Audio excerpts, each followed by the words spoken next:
Hi, I'm Joni Patry and welcome to my YouTube channel.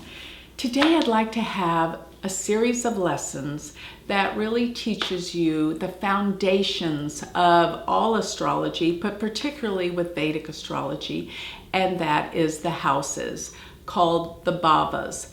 And bhavas literally means place of action. So this is where our lives unfold. And when you understand the houses of a chart, you really understand the foundation of astrology, because it is our lives. It is the sort of like the stage of our life. So I'd like to talk about the Ascendant, which sets up the chart. This is the first house. Relative to what time a chart is calculated, the time of birth sets up all of the houses in a horoscope. So that's why the time is so important, and the accurate time to be able to have the right sign on the ascendant. So talking about each house, I want you to get a feel of how each house is uniquely different and how it is actually an evolvement of us through our life. Because the first house is going to be our birth into this world. It's the beginning, and it deals with the physical constitution. It is you. And the first house is probably the most important house relative to your health, to your well-being, and your beginnings. But what happens in the involvement of a human being once they are in their childhood times? This will be the second house. The second house will reflect our childhood, our family, what's happening in our life as we grow. And so the second house deals also with our sense of self-worth, our value. It's the house of money, was what most people realize the second house is all about. But there's many other things that depict it. It deals with, if you talk about the first house as the head, as we're born into this world, head first, then comes the second house, which deals with the face, the mouth, and the throat. It actually deals with our eyesight, it deals with our voice, and it also deals with early childhood, our values, and this is everything to do with our beginnings, which makes our foundation in this life. So as we progress on to the third house, what comes into our awareness is our brothers and sisters. Third house deals with siblings, but it's also about our life force, our energy, our courage, our desire. Plus it also rules the hands and the lungs. But it also can deal with how we create things with our hands. It's creativity. How we express ourselves, our communications. This is all about the third house. The fourth house, moving on, will deal with our home, our environment, our sense of security. This is what the fourth house is all about, and everything that gives us our security. Our mother, our home, our real estate, our property. It can deal with fixed assets, anything to do with things that we own, whether it's cars, houses. It deals with this foundation that gives a sense of security. Moving on to the fifth house. The fifth house is what is our self-expression and our creations. Therefore, the things that we create that outlive us deals with the fifth house. The fifth house is our children, but it's also our expression. It can deal with art, what we create, what can outlive us. Sculpture, paintings, children, all these things that we put out into the world as ourself and our creations and our artistic pursuits. Fifth house is also the house of the mind and intelligence, and can depict high intelligence. It deals with advisory positions, people who give advice to the kings. It's actually the house of astrology, because it is those that give advice. But it is also the house of Puva Punya, which means good past life credit that is due to us in this lifetime. That's the fifth house. Moving on to the sixth house. The sixth house is an area of our work, our daily activities as we go to work. co-workers, employees, experiences on a daily level, and particularly deals with our health and healing. It can deal with counseling, mental health, physical health, spiritual health. And it is the house of service, so it can deal with areas where we help people, or professions that deal with doctors, healers, restaurants, places of where you serve. The 7th house is the opposite from the 1st house. So it is us, but reflected through our partnerships.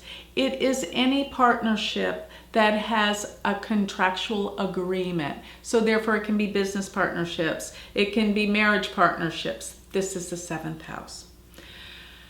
The 8th house is the house of major change and transition. And it deals with the things that we never want to talk about in a social context, which is ways that we control other people, which can be through money, through sex, and through death.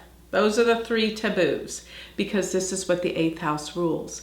And it deals particularly many times with the dark side of life, manipulation and control. How do you control others?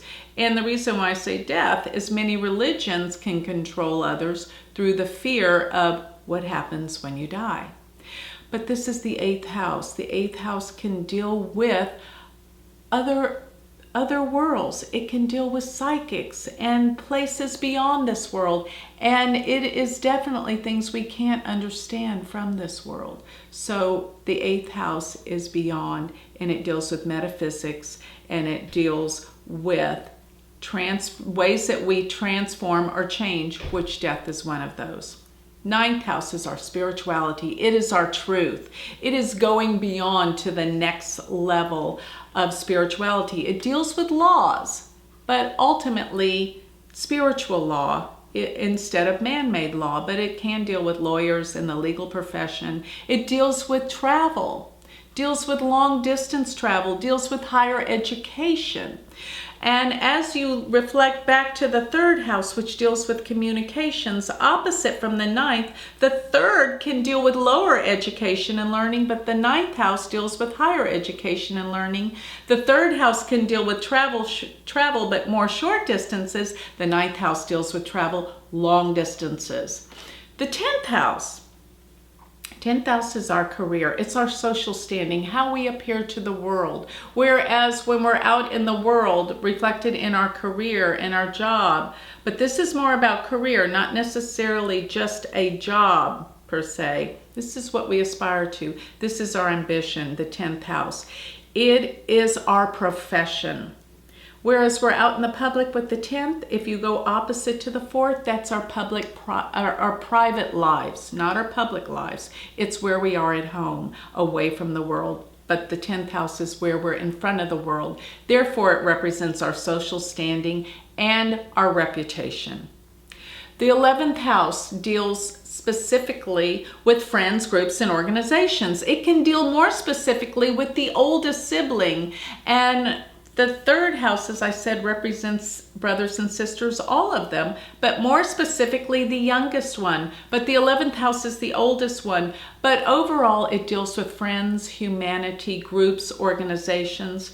And the other aspect of the 11th house is great gains. It's money that comes to you in one big, large lump sum, whereas the 2nd house can deal more with money that you earn from paycheck to paycheck. The 11th house can deal with large money. But talking about money, I failed to mention that the 8th house, which deals with death, which deals with transformation, that can deal with money we share with other people, and it definitely deals with inheritance, because remember the 8th house is relative to death. So it's money we get through inheritance, whereas the 2nd house is the money we earn.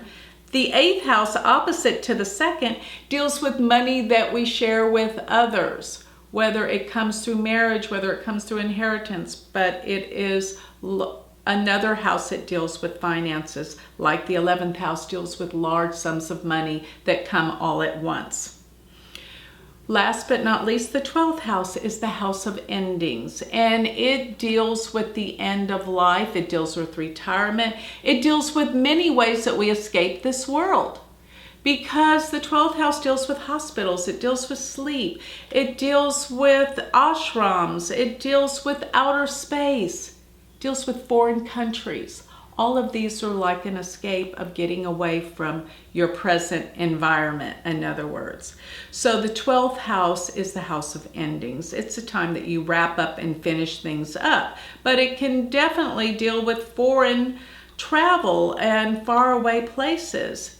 A lot of times it can deal with astronauts because this is beyond this world. The 12th house deals with endings and it deals with closure, and I call it the house of forgiveness because at the point when you've gone through the process of the first house of being born and you evolve all the way through the 12th house of letting go and the end of life, you're ready to forgive and let go of any grievances, resentments that you've had in this world. So the 12th house is the house of moksha.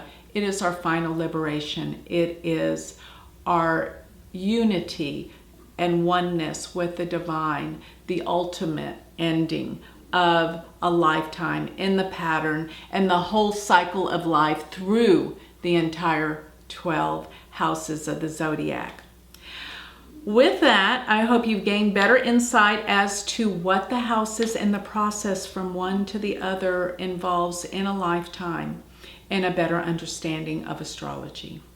If you'd like more information, you can go to my website, which is galacticcenter.org, and don't forget, also you can go to the University of Vedic Astrology, where I have online classes that certify people to become and use astrology professionally. Thank you.